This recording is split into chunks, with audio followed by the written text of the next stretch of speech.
CMRL കേസിൽ ഹൈക്കോടതി ഉത്തരവിനെതിരെ കുഴൽനാടൻ സുപ്രീം കോടതിയെ സമീപിക്കില്ല. സുപ്രീം കോടതിയിൽ നിന്ന് ലഭിക്കാവുന്ന തിരിച്ചടി മുന്നിൽ കണ്ടാണ് കുഴൽനാടന്റെ പിന്മാറ്റം.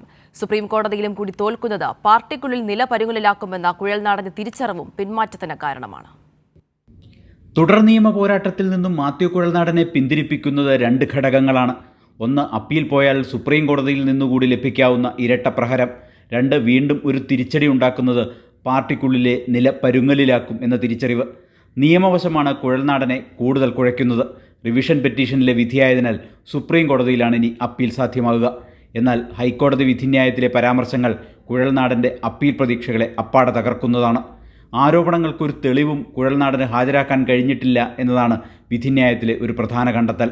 കേസെടുക്കാൻ ആവശ്യമായ ഒരു രേഖയും ഹർജിക്കാരൻ്റെ കൈവശമില്ല എന്നു കൂടിയുണ്ട് വിധിന്യായത്തിൽ.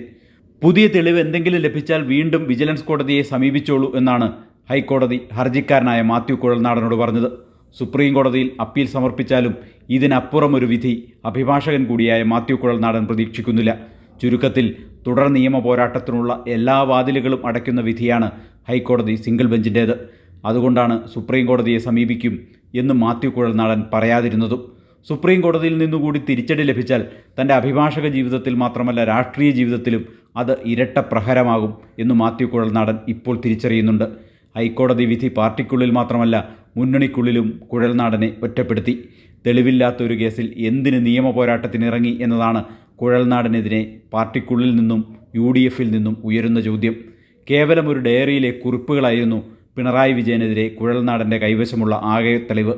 ഇതെങ്ങനെ തെളിവാകും എന്ന് ഹൈക്കോടതി ചോദിച്ചതോടെ കുഴൽനാടൻ്റെ മാത്രമല്ല കുഴൽനാടനെ വിശ്വസിച്ച് പോരിനിറങ്ങിയ പ്രതിപക്ഷ നേതാവിൻ്റെയും മറ്റു UDF നേതാക്കളുടെയും വിശ്വാസ്യത കൂടിയാണ് തകർന്നത്.